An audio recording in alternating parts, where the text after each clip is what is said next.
savez, mon pays, le Sénégal, a accueilli le peuple d'Haïti au tremblement de terre.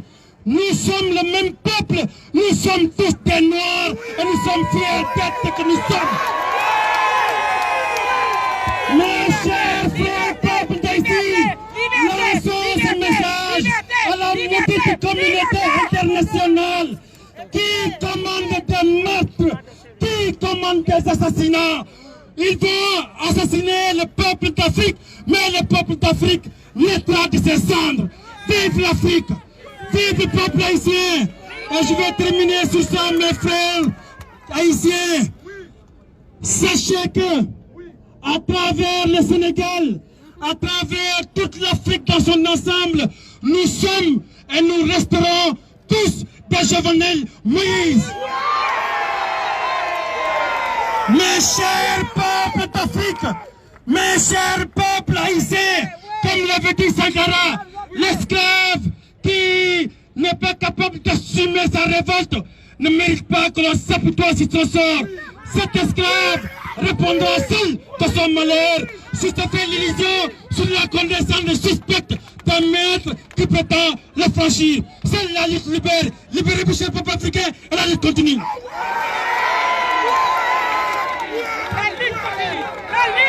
Merci à Mimo pour ces mots d'encouragement et leur participation avec nous à cet hommage. Merci Mimo pour le livre, c'est un écrivain. Si vous voulez vous procurer son livre, n'hésitez pas à le joindre. Nous allons tout de suite écouter Samantina. Pour ceux qui ne connaissent pas Samantina, c'est la secrétaire, enfin, celle qui est toujours au bureau, qui prend les dossiers, qui fait les enregistrements. Tous les samedis, elle est au bureau de la Fondation Moustadjan. Est-ce qu'on peut l'applaudir? C'est la star de la Fondation Moustadjan.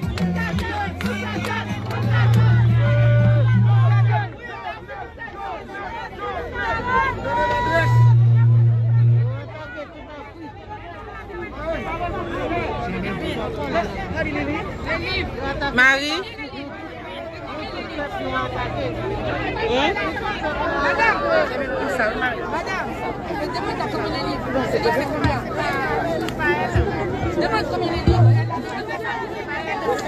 Bonsoir tout le monde. Bonsoir. Cher Jojo, tout le monde est là. Nous sommes là pour te dire un adieu et te rendre un dernier hommage, et ta disparition nous rappelle, comme une évidence, que nous sommes finalement bien peur que ces choses qu'il faut profiter de chaque seconde, de chaque minute ici-bas. De ces hauts dieux de l'histoire, universels témoins, des grands combats de la liberté qui ont inspiré le plus grand nombre. Toi, héritière de Toussaint Louverture et digne fils de Jean-Jacques Dessalines, qui est entré par ta bravoure dans notre histoire, dans nos vies et nos cœurs. Nous aurions aimé te parler en chair et en os, et mieux encore t'entendre nous parler et nous entraîner à transformer ton rêve pour Haïti. En réalité, mais nos visages rincés par des larmes intarissables, nous nous adressons à ton âme comme si tu étais prêt, pour te dire ce que nous ressentons.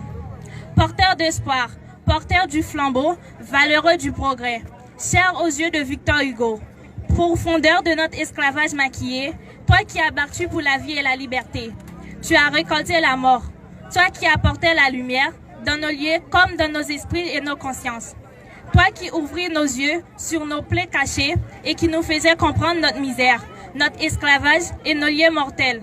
Tu nous as été ravis par les forces des ténèbres et de mort. Toi qui disais, face à la folie, politique et intérêts privés qui détruisent la cité, je ne sais pas détruire, je ne sais que bâtir. Tu as été frappé par les forces de destruction. À tes adversaires, tu adressais un « je vous aime » sincère, mais ta main a été repoussée. Tu as été respiré l'amitié, mais tu as récolté la violence perverse, l'assassinat moral, la haine mortelle. Jojo, tu as été poursuivi, taraudé par les questions de Jean-Jacques Dessalines. Et ceux-là, n'auront-ils rien? Alors, du pays de Voltaire, nous, cette partie du peuple, naïve, candide, gens simples, nous demandons maintenant que tu es mort. Est-ce qu'il nous faut renoncer à l'optimisme, renoncer à l'espoir? Tu nous as été ravis, alors qui maintenant va s'intéresser au sang?